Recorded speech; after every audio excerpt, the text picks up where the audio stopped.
Brad, Hollywood star George Clooney is reportedly furious that Barack Obama used him to force President Joe Biden out of the US election. Clooney's newspaper article calling for Biden to stand aside for Kamala Harris was widely credited for changing the course of the election. You took a big swing, and thank God you hit that ball out because it could have gone very badly. It could have gone very, very badly. Go badly. Well, listen, I don't know. I mean, it seems to be going pretty well right now, but.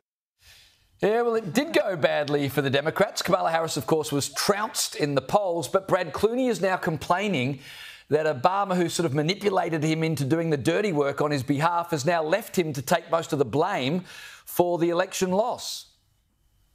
Yeah, I mean, that take aged like milk, obviously. We don't know how Biden would have done, but it is kind of hard to imagine he could have done that much worse than Kamala Harris. I mean, this is a historic loss. It is kind of sad in a sense that Obama and other members of the Democratic elite didn't have the courage to say publicly, yes, Joe needs to step down, and instead they outsourced that dirty work to a celebrity actor.